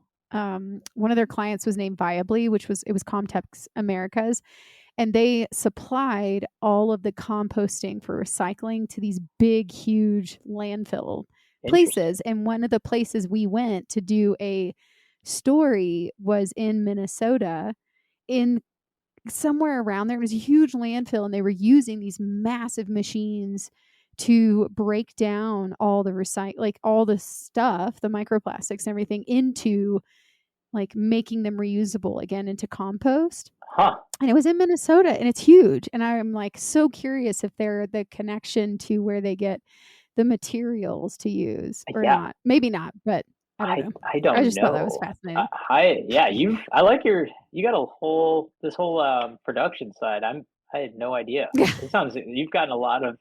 It's taken you all over the place. It has, yeah. I worked in features and TV for a long time, or for a while, and then moved to commercials, and now documentary. Brand docs is kind of what I'm focusing my attention on for environmental, social awareness. Yeah. I have the next question. You have a lot of great partners. If you look on your Granite Gear's website, you can see the people that they partner with. I'd love to say who they are. You had pulled them up. I got you right here, Some of them, to name a few: Superior Hiking Trail Association, Pacific Crest Trail Association, Mush for a Cure, which looks breast cancer awareness, Warrior Expeditions, Colorado Coalition for the Homeless, Chicago Voyagers, Big City Mountaineers, and Save the Boundary Waters. So these are some partners that you guys have on your website. Would love to hear if there's any big projects lined up in the future, or? Well, yeah, I would say just to highlight a couple of them. I think is really basically what we're talking about here is trying to give them some love and support. And so with the Warrior Expeditions, what they're doing is some of the most meaningful work out there in terms of like people that we work with. Like what we do is nothing compared to like what they do. In terms of just impact, we got a letter today from a veteran who's just writing to them, and they passed along this information, saying the impact that the hiking the Appalachian Trail gave them, and this is made possible because of Warrior Expeditions, who devotes so much, like what they do is they take returning veterans, and they intentionally select and place these veterans on trails and on waterways for them to process as well as like heal and reassimilate, I guess, for lack of a better word, into society. Things that are difficult to readjust to after being in combat. And so what they're doing is they're using that wilderness therapy, and they're able to provide a resource for mental, and obviously we provide some gear and support that we can. But what they're doing is just light years ahead of anything like I can imagine. But like just the impact, and those stories that we'll meet those hikers on at Appalachian Trail Days, and we'll hear their stories, and they're just so grateful that we supplied a backpack. And we're just like, thank you for all of your service and everything that you're going through. I'm just like, it's heartbreaking, but it's also just like a beautiful thing of hope, of what they're able to come out with after hiking these trails. So that organization is incredibly meaningful to Granite Gear, and something that we take a lot of pride in being able to support. Have you ever heard of the 3-day effect before? The 3-day effect. Tell me more. Yeah, so the 3-day effect, it's an audiobook I first stumbled upon on Audible, go figure. But so they'll take groups of individuals, so veterans being one of them, females who have suffered trauma in their life, things like that. And they will go outside for 3 days. So 3 days, 2 nights. And they say that the people who go through this, I don't even want to call it a program, more of an experience, just talk about how their mindset changes and they can already feel like a rewiring process after just a few days outside. And one of the big reasons for that experience is a sense of awe. Like, you don't have to be in Yosemite Valley, like looking at all these different mountainscapes. You could be watching an ant colony, like carrying food back and forth, but just some sense of like awe from the natural world. And it helps recenter you. So it's so crazy you're talking about that, because, we've heard this audiobook, and, we've got friends from the military, one in particular that we're thinking of, who's, he goes out to trail to reconnect and refine himself sometimes. Some of our best trail friends. Yeah. Yeah. It's really cool to hear their stories of how, they'll experience PTSD on trail and will relive moments. And it's, it's like you're in therapy in those moments when you're hiking, and you're either, going to be out there like completely losing it and realizing, okay, I'm in a situation where I am not in combat right now. Like, I am actually hiking. I am surrounded by people that love me. And this is I'm registering this moment of PTSD. And we had a friend tell us this story on the trail, actually. And it was just mind blowing how in that moment he said, I got healing. I instantly, like in that moment of freaking out, I was able to tell myself in that moment, hey, you're okay, you're safe, and you're going to be okay. And it changed him. It literally changed him. Like, he couldn't hike in the dark, and he hiked in the dark. He had been terrified to hike in the dark, and he hiked in the dark, and he had a moment of PTSD and triggering and trauma response, and was able to work through it with himself. And I do say this with, because I have not been a veteran. Of course, therapy is so important. He went to therapy, years before he did the trail. I always recommend people do therapy, when you go through trauma and experience trauma in your body. But it was just so beautiful that he was able to take that moment, find the healing, and now move forward with his life and find a strength and a power in this place that was really, really crippling for him. And so I think that's incredible what you guys are doing. That's awesome. Yeah, I think just to take it one step, like kind of even further, is that we started partnering with them, and that my boss Rob, he's one of the most caring people you'll meet. He really feels everything that's going on. He relates to these warriors expedition, the veterans, and he's on the board. He's on their board, so he's really involved in their day to day. He's involved in the bigger picture of warrior expeditions, and he from this last Appalachian Trail Days, I was looking over there and they're joking about, talking to some warrior expedition hikers, and then the next thing you know, they're both in tears, like hugging each other. I'm like, damn, dude, like that shit got real quick. And like just that vulnerability, and like openness that like even just getting you on trail does. And then having someone there just to even talk and hear your story, what you're going through, and appreciate what's gotten you there. And Rob does an incredible job kind of listening and being there for those hikers. And kudos, man. It's wild. And then I guess another organization, we partner with organizations a lot, and it's not even, when you mentioned the amazing partners on our website, like I'm like, oh, that needs to be updated. Like there's a lot more that we partnered with. Save the Boundary Waters is something that we'll always partner with because that's in our backyard. And when I say backyard, Granite Gear's headquarters up in Two Harbors, Minnesota. It's right on the border, near Canada, basically. And so you're getting the Boundary Waters, and it's always under threat of being a natural wilderness that's going to be used for fracking and stuff like that. And so copper ore mining. So it's like one of those things that we want to protect at all costs. We'll always be there and always be backing them.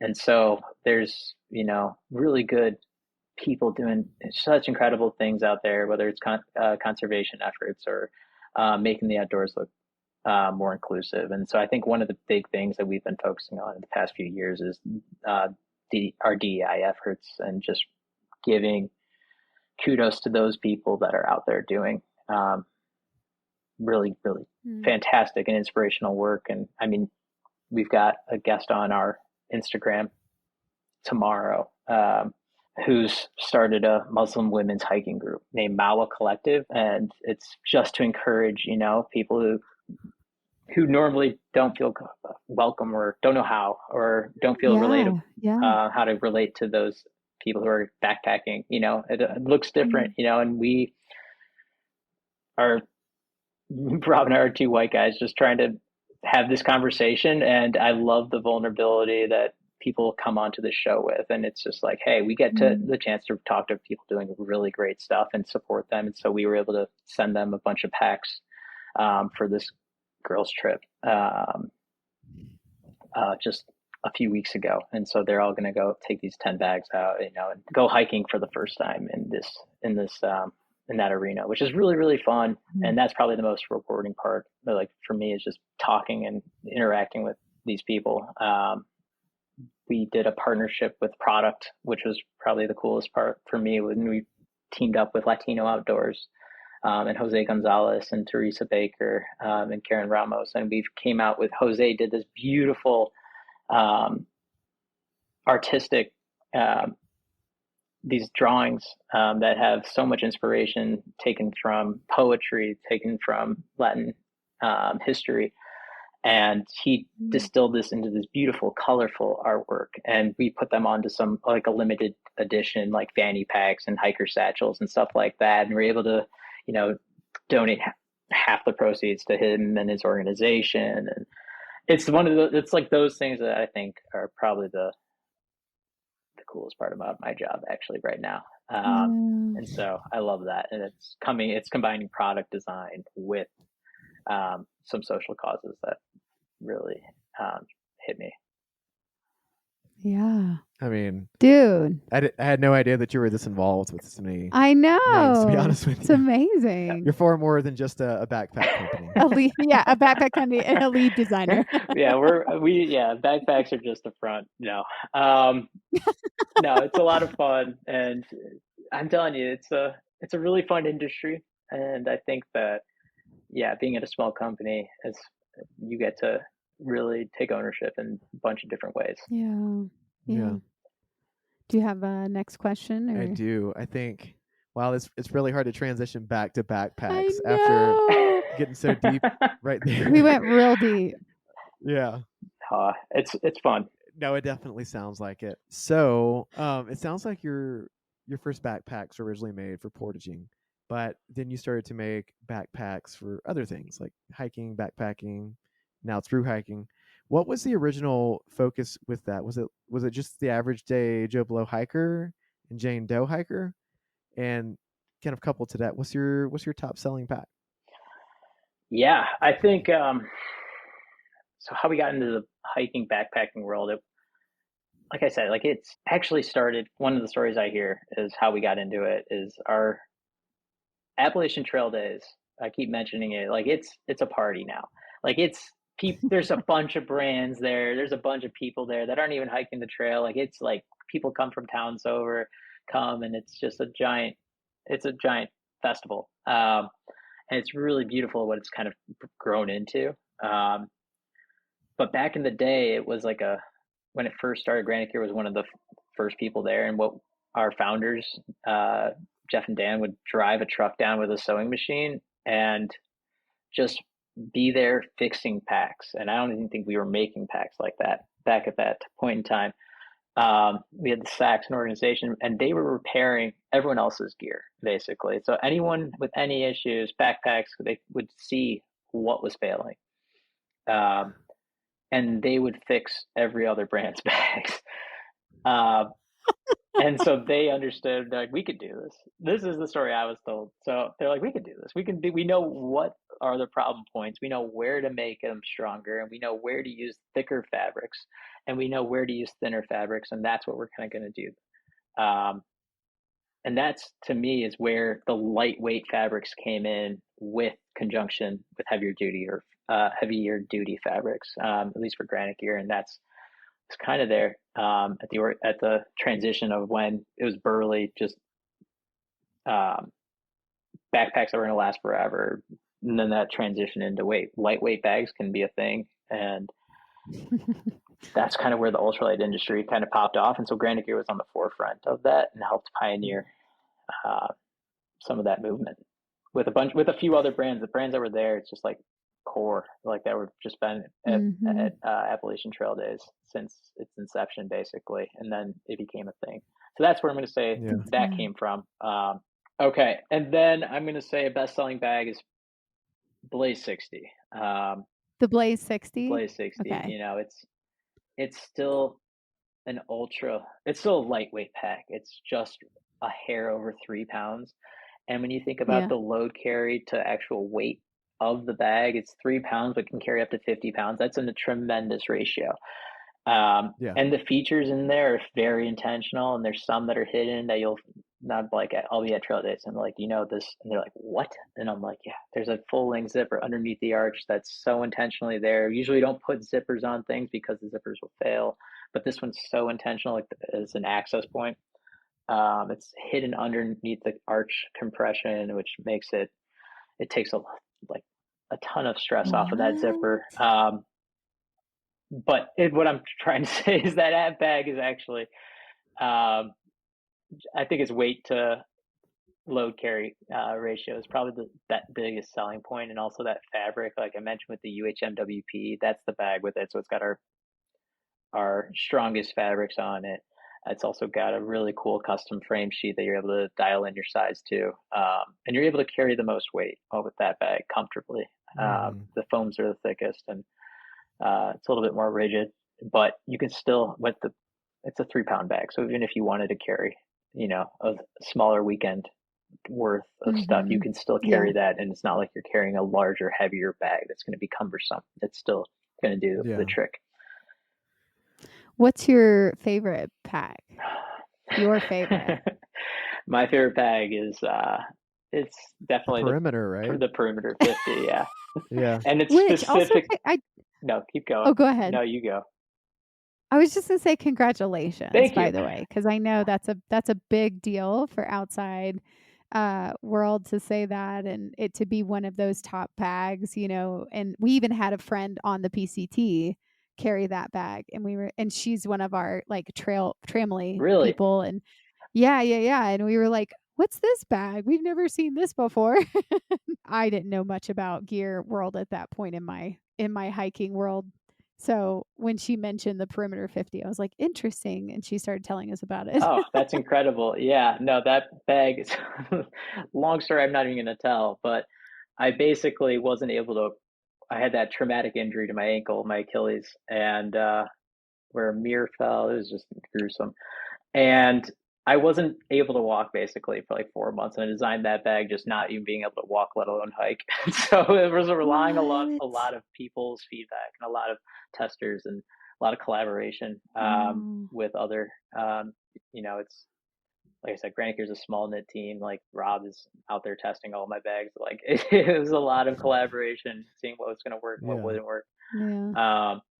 And so that bag was fun because it was one of our entry points into a wider width setting on our shoulder strap. So it was probably one of the most customizable bags. Actually, the Verga, the same kind of shoulder strap adjustment that you have on your pack was actually started on the perimeter.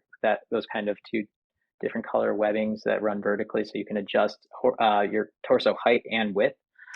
And so that was our thank you for that. That was our first intro into like a little bit more size inclusive packs, which was a real big fun point, was because in the outdoor ultralight industry, I think that there's a fun quote by Jennifer Farr Davis, prolific hiker, and one of her quotes is that there's the ultralight industry, it's a bunch of skinny white dudes wearing super short shorts and even smaller backpacks. And it's just like, that's the ultralight industry. Like, she's like, that's the direction we're going. And and it was like she was like making a joke of it, and which is true. She's like, hey, we need to, it's totally more than that, but that's all you're seeing is like little backpacks and shorter shorts. And it's so true. I literally use that in like sales meetings. I'm like, this is not what, and then we partnered with Ashley Manning, who's a plus size hiker, and she's modeling and tested this bag out, and there's this like heroic photo of her with this perimeter bag, and like Jennifer Farr Davis's quote like on top of that. I'm just like, yeah, that's the bag. Like, we're the ultralight. Ultralight doesn't mean you need to be like this little stick figure. Like, let's go. Like, you want to be ultralight because you're just into gear and you want to see how small you can get your bag, or you just want like a lightweight bag because that thing's gonna still help you get there farther. It's like that bag to me was that bag. That was the fun point when you could say, like, I felt like that was the whole point of it, was that ultralight doesn't need to look a certain way, and the industry doesn't. It's time for the industry to look a little bit different. And so that was the fun marketing campaign behind that. And then the bag itself was fun because it included that, it included that size inclusion. Instead of it being an afterthought, it was at the forefront. And so that was that. Dude, perimeter 50. So yeah, that was my bag. Okay. Yes. And you should take full acknowledgement of it. It's a fun bag. I think so. I think one of the funniest comments from my friend's grandfather, every single time I'd see him in my 20s, like I'd be stopping at my friend's house, and he was just asking us what we do every single time. And every single time I saw him, he'd be like, so what do you do again? I'm like, I design backpacks.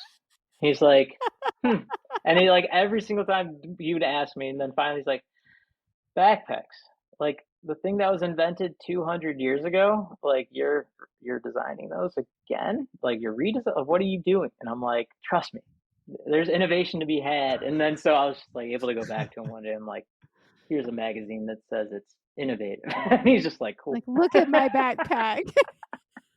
He's like, cool, dude. No. You're like, we've evolved beyond canvas backpacks. Yeah, exactly. So it's fun.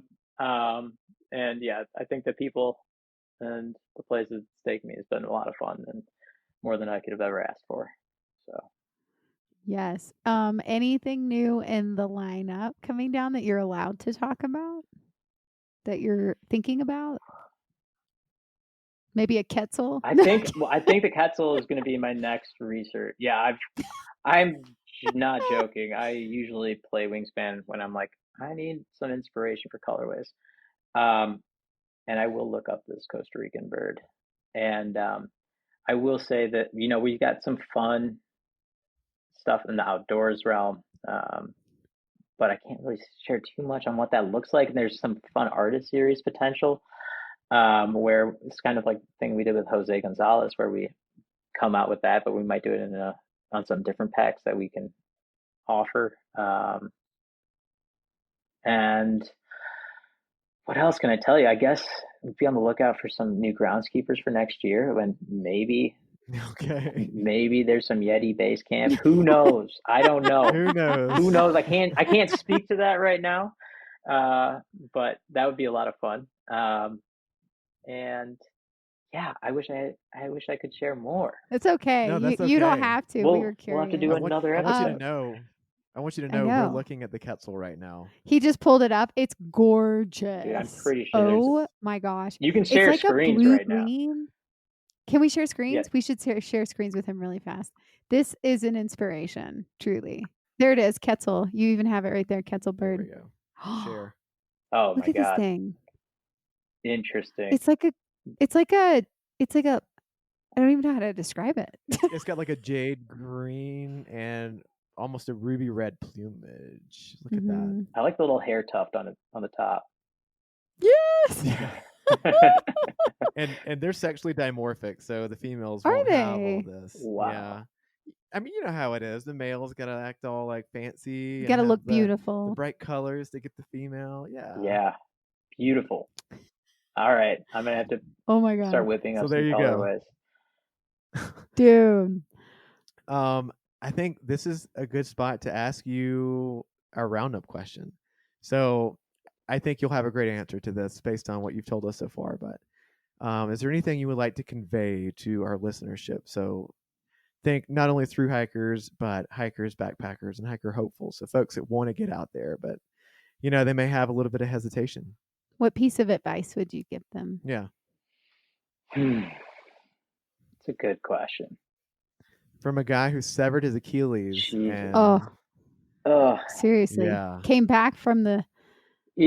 I mean, my biggest thing, like, I know there's little sayings, like on the Camino, it's like, oh, Buen Camino. It's like, okay, have a good walk, but it's also, this aspect of, I sincerely think, as cliche and as silly as it sounds, just hike your own hike. It's like, okay, I get it, but I don't. It's one of those things that's just universally true. Like, I can't express that enough. And that's what I think that we talked about before. I'm a big proponent of take as long as it takes you. Like, I'm not in any, like, when you're out there, it's not about rushing. And like you're talking about base camp. It's about just getting out there. And once you're out there, there's no other thing to compare yourself to. The whole point of getting out there is to stop those comparisons. And that's a big ask, I think, in this society, is to stop the comparisons that normally just consume our daily thoughts. And so that's going to be a trick in and of itself, something to conquer. But I think it's just the practice of breaking that down and reminding yourself to stop that. And I think hiking can get toxic in that way in the community, but I think that there's a lot of beauty to look that completely dwarfs the little negative things. But like you're saying, when there's a little piece of trash, most of it's fine, but then one person throws a piece of trash down and all of a sudden your belief in humanity is tainted. But I think that, just not letting that destroy everything. It's like, you know what? Yeah. Hiking is beautiful. Just get out there. And it's easy to get consumed by the one thing that threw you off, but just hiking your own hike and just, I don't know what else on that. I guess for me, it's seeing the tampon tubes like rammed into the ground that really aggravated. That got you. It's been female hygiene. We found a me. pad just sitting on the ground, like not even like female hygiene. We're like, should we do a talk on female hygiene? Because I felt mortified. I was like, I don't know how these females just sticking their tampons in the ground like they're little sticks. But anyway, sorry. No. I mean, TMI. no. This is a safe space. This is the Basecamp Yeti podcast. Yeah, I feel very safe. It is. Yeah. Oh, good. And that's, I think talk about when we have people on our little Instagram live, it's the very first question is usually, so what's the wildest thing you've picked up like on trail? Like in those people's stories, it's insane. Like nothing surprises me anymore. Like a tampon would be, I'm like, okay, cool. But like some of the stuff that they deal with, I'm like, oh my God. And you pick that up with your hands and they're like, well, yeah, I couldn't leave it there. I'm like, okay. Good for you. We found this some one time. crazy We found this stuff. weird one with, it was like 3 pair of lingerie. Like Oh. not in the same spot. Well, they were Thrown close. out. 2 were in the same area, and one was close. And then there was a candlestick that was almost completely burned. completely burned This is down. romantic. We were like, we're not sure what played out here, Yeah. but something did. Something went down. And Another good one was a full-on chef's knife. Yeah, we found a chef's knife. Yeah, yeah. a true chef's. And then I was like, well, hopefully this isn't for like a murder weapon that we're throwing away. Yeah. You gotta be careful. That was funny. Yeah, you know, gotta I be know. careful out there. We had a glove. So Oh my Yeah. God. anyway, well, as we wrap up though, David, social media, please tell our listeners where they can follow Granite Gear, where can they follow you, all that good stuff. Oh yeah, I'm Granite Gear is Granite Gear on Instagram and Facebook and all that jazz. My personal Instagram, which I rarely post to, is David Eisenberg, not Eisenberger. David Eisenberg 5, the number 5. I've got that across socials and emails, Yahoo, Gmail. It's all David Eisenberg 5. I'm the 5th one. There's a lot of people. There's a few people before me. Not FIVE. It's number 5. It's the number 5. Yeah. Okay. It's my lucky number. Nice. That's amazing. And I love jumped. it. There's David Eisenberg 1 and 2 were already taken. I'm like, forget 3 and 4. I'm jumping to 5.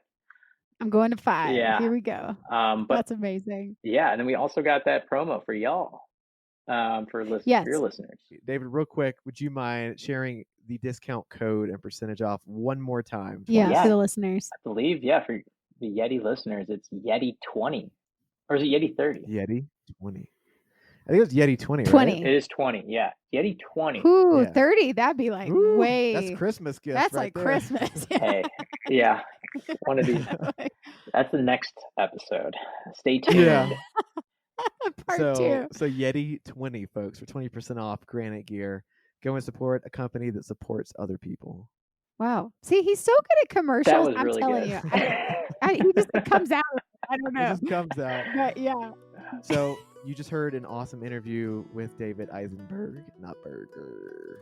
Eisenberg. Thank you so much for being on our podcast and divulging all this awesome information about not only the products that y'all make, but the stuff that you do as a company as well. Yeah, seriously, go check them out, especially as Christmas is approaching. If you know anyone that wants a backpack or anything really that is outdoor related that Granite Gear has, you should go check out the website, see if there's something you can either give yourself as a Christmas gift or someone else. Yep. Self-love is also true love. Don't forget that. Well, I guess we should wrap up here. Thank you so much to our editor, AJ. You should give him a shout out. He's so incredible, you guys. He truly turns water into wine for us. And so thank you so much, AJ, for editing this episode. We really appreciate you. You rock. Thank you. Mm-hmm. Huge shout out to the Fire Once Lost for our intro and our outro music. Thank you so much. We appreciate you. So much. That, we talked about this trail a lot this episode, but that track is called Appalachian Trail from the Fire Once Lost. Go check it out. And Basecamp loves hearing from y'all. It makes her day. It truly lights the fire in my soul. Like, I start tearing up every time someone sends an email or a message or DM or anything. Like, Caitlin just shared our podcast thing and talked about how it's like changed her perspective on through hiking. And I just started crying. Like, I was just like, this makes everything worth it to know.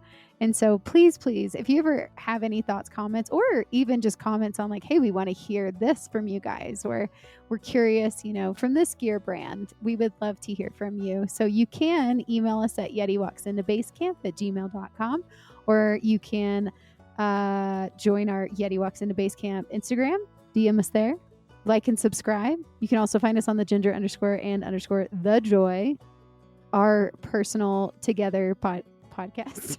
I'm at Instagram, our couple Instagram. If you're feeling like it, be sure to subscribe to our Spotify or our Apple podcast or Patreon as well. Yeah, I think that is all of the wrap up we need to say here. So David, just know we're sitting here, myself, Basecamp. You can't see it, but we have this beautiful emerald and ruby quetzal over here off the side of the screen. Here it comes. I know she's being very quiet, or he's being very quiet right now. What would a Quetzal sound like? Bagak or something like that. I'm not sure. But anyways, if you ever see a Quetzal on trail, just know as you're walking away, it's going to tell you this. 3, 2, 1. Happy trails.